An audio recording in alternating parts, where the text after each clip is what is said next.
You ever stop and think about how our world got so, well, connected? It feels like it happened overnight, but it didn't. Today, we're going to trace that whole journey, right from the first simple hellos between two machines all the way to this massive global conversation we now call the Internet of Things. So let's dive in. Right, so that smart thermostat that knows exactly when to kick on, or a car that can literally call for help all by itself after an accident, the secret behind that kind of magic started way, way before we had smart anything. It all began with a much simpler, but honestly, a revolutionary idea. What if machines could just talk to each other directly, one-on-one? And that idea had a name, M2M. It stands for machine to machine. And the name pretty much says it all, doesn't it? It's all about two devices exchanging data without a person needing to get involved at all. You can think of it as the original DM, but for machines. Okay, so how did these early conversations actually work? Well, the M2M blueprint was, in a way, beautifully simple. We're not talking about some sprawling, complex network. Nope. It was more like a straight line, a direct connection designed to solve one specific problem at a time. And that super focused approach, it laid all the groundwork for everything that was to come. This diagram shows that direct path perfectly. I mean, you can basically think of it as a one-way street just for data. It starts with a physical asset, that could be a truck or a meter or whatever, and the data just flows through a network directly to one single application that does one thing. No detours, no side trips. It was clean, simple, and built for one job only. Let's break that down real quick. First, you've got the asset. That's the actual thing out in the real world that we want to know about. An M2M device, basically a sensor, is attached to it to capture some data. That data then travels over a network. A lot of times this was cellular, to a specific application. And that application is designed to do just one single thing with that data. It really was like having a private telephone line between two people who could only talk about one topic. And here you can see the results in the real world. M2M was perfect for these kinds of highly specialized tasks. A shipping company tracking its trucks, a utility company remotely reading a meter, a business monitoring its security system. Each of these was its own little self-contained point-to-point solution. But, and this is a really big but, that single-minded focus was also M2M's biggest limitation. These systems were basically islands of information. The fleet management system had no way of talking to the security system. They were completely siloed and often used their own proprietary technology that just didn't play well with others.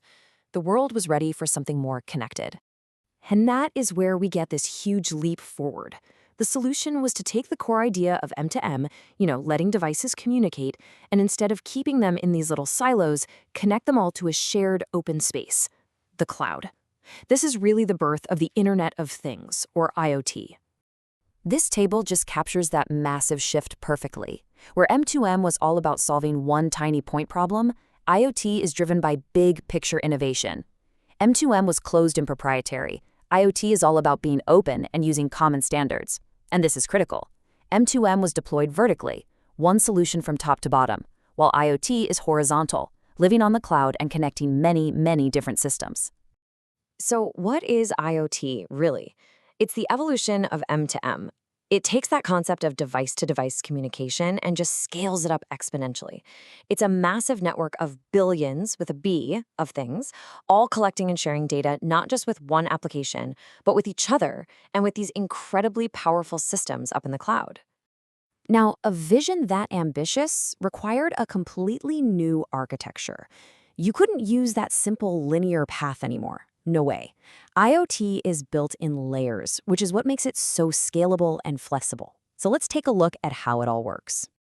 And here it is, the modern four-stage IoT architecture. Right away, you can see this is a whole different animal than that simple M2M blueprint.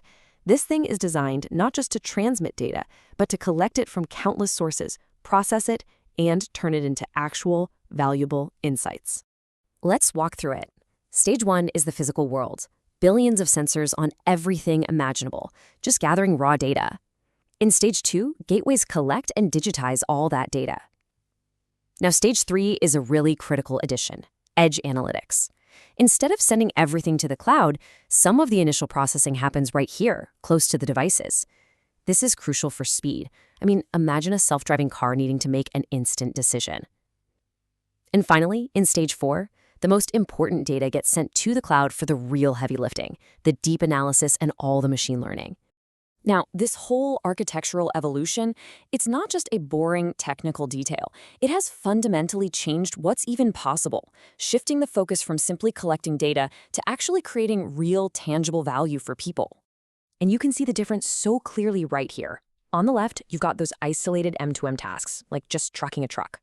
On the right, you have the result of IoT's interconnected architecture. We're talking about massive ecosystems like smart cities, where traffic, energy, and public safety data all work together. Or smart agriculture, where soil sensors and weather data optimize an entire farm. The scale of the impact is just exponentially larger. And that really brings us to the ultimate takeaway. We've moved way beyond just connecting machines for the sake of it.